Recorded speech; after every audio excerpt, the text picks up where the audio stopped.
we've got David Goes to School by David Shannon.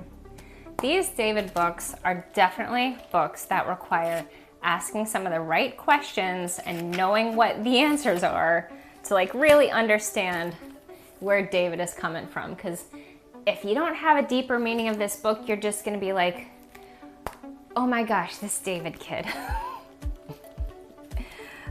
So the themes are behavior, accountability, boundaries, forgiveness, acceptance, understanding, and empathy. All right, so here we are. First question, character development. Who is the main character and what is he like? David is the main character. What is he like? To put it in the right terms, David is a little kid. This is probably like kindergartner, first grader, who does not understand boundaries or expectations, is in the process of figuring them out, but he is on the struggle bus of figuring out boundaries and expectations and how to mold himself to fit those boundaries and expectations. That is the right light to frame David. He's just a kid riding the struggle bus, figuring out boundaries and how to fit himself into expectations and boundaries. All right, next page. Analyzing point of view. How do different characters see the same situation differently?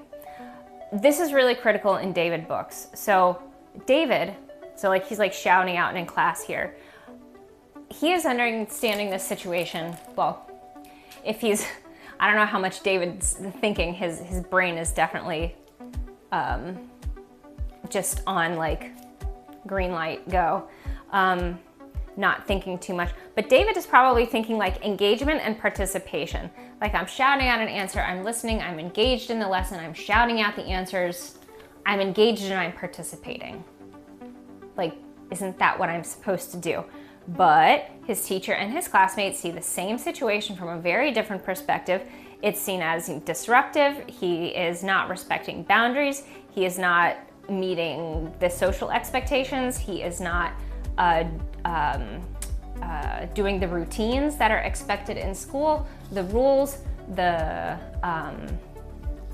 routines expected in school. So he's just not succeeding there.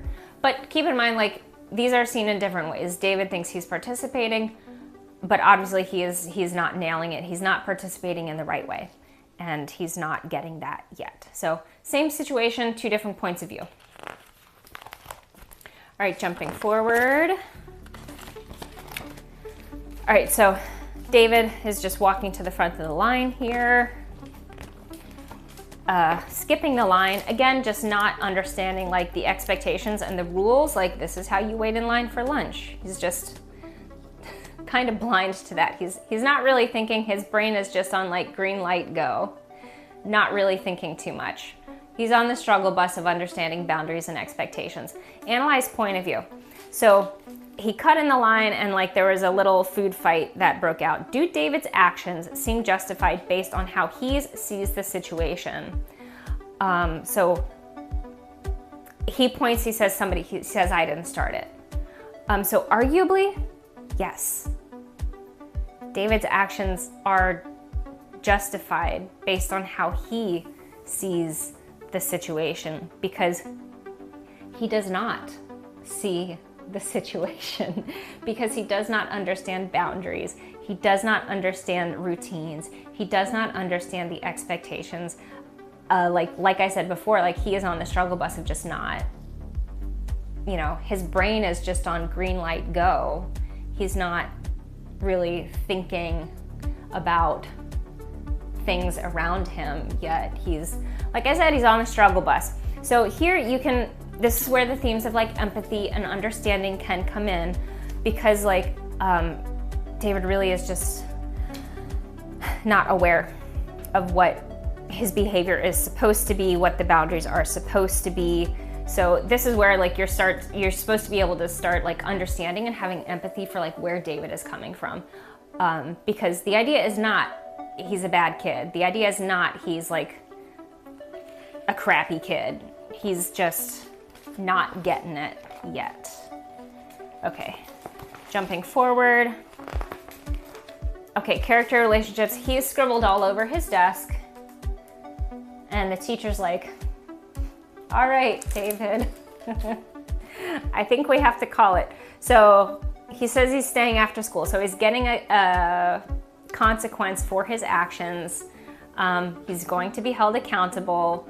So do the teacher's actions show they care about David? So now David's going to get a punishment. David's going to get a consequence. He's going to have to stay after school. So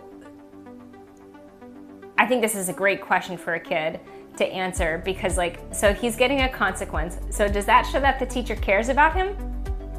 Or does that show that the teacher is being mean to him? I'm very curious how a kid would answer this because as an adult, the answer is yes, of course, because she's teaching him accountability.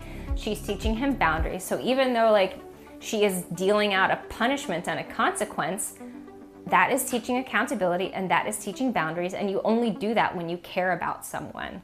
So when teachers dole out consequences, it's actually out of care because you have to teach boundaries, you have to teach accountability.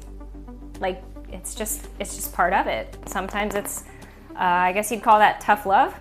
So do the teacher's actions show she cares about David? Yes, because she's teaching accountability and boundaries, which he's got to learn. All right, next page, character development. What does David's behavior show us about what he's feeling inside? So David is just happy as a pig in mud, staying after school, cleaning all of these desks. So he's happy, he is pleased to help. So David is not I hate this is stupid, I hate my teacher. David is not having that reaction at all. So it kind of shows us that David, he likes to help. He probably likes the attention he's getting from his teacher. He probably likes the positive affirmation and feedback he's getting from his teacher while he's cleaning all of those desks. So it shows us what he's feeling inside. He stays behind, he cleans all the desks. He's not angry about it. He's not upset about it. He's not my teacher's dumb. The exact opposite. He's very happy. So he's actually probably getting a lot of positive attention while he's doing a positive thing in this situation, which is very good. He gets a gold star. Next question, character development. What has David learned by the end? Consciously, probably not much because David's first grade, his little mind is not very good at thinking yet. His mind is just green light, go. He's not very good at thinking and analyzing consequences or anything yet. But he probably did learn some boundaries. He probably did learn some accountability, probably subconsciously. And also subconsciously, he learned to trust an adult. So the teacher is not the enemy because the teacher's giving him a gold star. He's having a good experience. He learned that, I can mess up all day and I can be forgiven. I am still accepted. I am understood. So he probably learned a lot of safety in this trusted adult. So David is a kid who probably still likes school, even though he, one could say he quote unquote messes up a lot at school. David's a kid who probably still likes school because, he seems to have a good teacher who's teaching him boundaries, teaching him accountability. She's a trusted adult. She forgives him. She accepts him. She understands him. And in the end, David has not had a negative experience, even though he's kind of been doing negative things all day long. And that is it. David goes to school. So talking about behavior, accountability, boundaries, forgiveness, acceptance, and understanding and having empathy for little kiddos who are just struggling to understand boundaries, expectations, and just reel in their behavior in difficult places like school. So definitely read this book and ask some of these questions and enjoy David Goes to School.